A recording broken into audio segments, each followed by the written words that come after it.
Assalamualaikum warahmatullahi wabarakatuh. Perkenalkan, saya Ibrahim. Saya seperti tahun 2022 Kabupaten Kuburaya.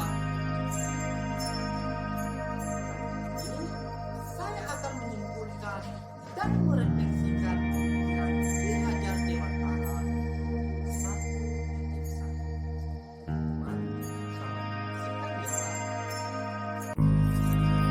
Di modul 1.1 ini, saya akan membuat kesimpulan dan merefleksikan pendidikan menurut pemikiran Ki Hajar Dewantara. Pertanyaan yang pertama, apa yang Anda percaya tentang murid dan pembelajaran di kelas sebelum Anda mempelajari modul 1.1? Yang pertama, menurut saya, guru merupakan tokoh utama dalam pembelajaran. Sebagai guru, saya merasa mendominasi pembelajaran yang saya lakukan. Saya harus diperhatikan dan saya kurang senang jika ada siswa yang menyela ketika saya lagi menjelaskan pembelajaran yang berlangsung. Jawaban yang kedua, pembelajaran di kelas harus seragam untuk seluruh siswa. Dalam pembelajaran, awalnya saya memberikan materi yang seragam tanpa melihat kemampuan dari anak didik. Padahal dari sekian banyak murid, tentunya mereka mempunyai tingkat pengetahuan yang berbeda-beda. Jawaban yang ketiga lebih mengutamakan aspek kognitif. Aspek kognitif awalnya menjadi kunci utama bagi saya dalam memenuhi keberhasilan dari pengajaran yang saya lakukan. Ternyata itu salah besar. Seharusnya saya memandang banyak aspek untuk menentukan keberhasilan anak didik. Jawaban yang keempat, dalam melakukan pendidikan, saya menggunakan perintah dan tindakan. Perintah dan tindakan sering saya lakukan. Saya merasa anak yang menuruti perintah yang saya berikan merupakan keberhasilan saya sebagai pendidik. Ternyata itu tidaklah benar. Pertanyaan yang kedua, apa yang berubah dari pemikiran atau perilaku Anda setelah mempelajari modul ini? Jawaban yang pertama, pembelajaran itu harus berpusat pada siswa. Pembelajaran harus berpusat pada siswa, di mana kita sebagai guru harus bisa mendorong siswa agar terlibat secara aktif dalam kegiatan pembelajaran dengan mempertimbangkan karakteristik siswa.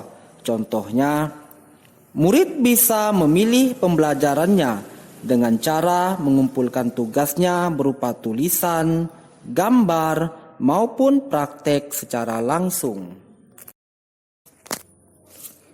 Jawaban yang kedua, pembelajaran bisa berbeda antara siswa yang satu dengan yang lainnya. Antara pelajar yang satu dengan yang lainnya, tentunya tingkat kemampuan mereka berbeda-beda. Setiap individu peserta didik adalah unik. Masing-masing memiliki kemampuan ataupun tingkatan serta karakter masing-masing. Setidaknya ada beberapa hal yang harus kita perhatikan sebagai guru, seperti kemampuan berbahasa, latar belakang, pengalaman, gaya belajar, serta bakat dan minat anak tersebut.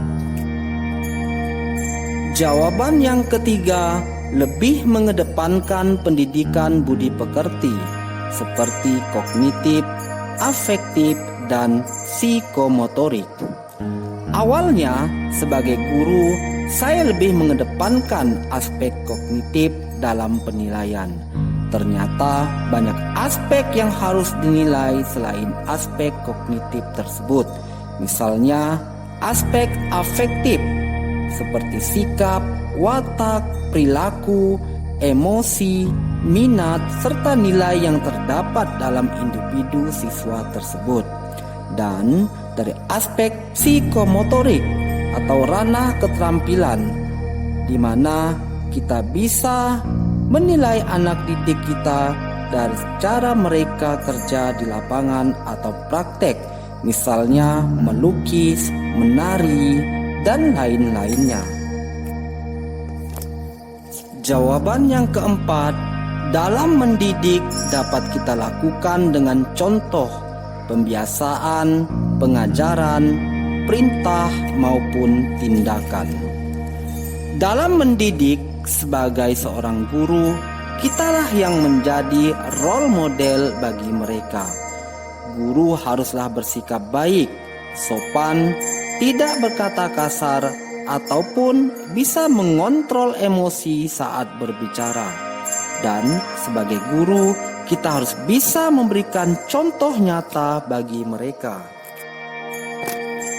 Pertanyaan yang ketiga, apa yang dapat segera Anda terapkan lebih baik agar kelas Anda mencerminkan pemikiran Ki Hajar Dewantara?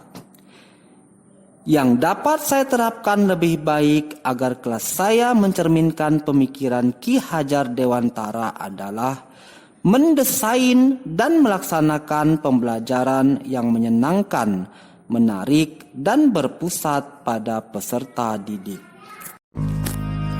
Yang kedua, rancangan tindakan untuk aksi nyata. Tindakan yang akan saya lakukan adalah memberikan pendidikan budi pekerti dengan melaksanakan pembiasaan dalam kegiatan keagamaan di sekolah maupun di rumah. Menumbuhkan sikap sopan santun, disiplin, gotong royong, dan kreatif pada siswa.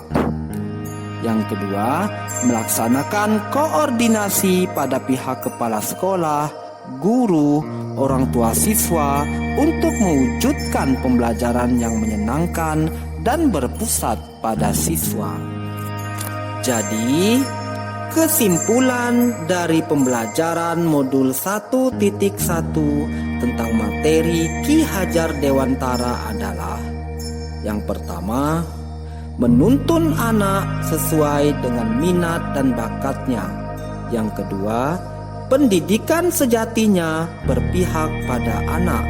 Yang ketiga, pendidikan yang humanis adalah yang memberi teladan, memotivasi, dan memberikan dorongan pada anak didik. Yang keempat, perlunya penanaman budi pekerti dalam dunia pendidikan.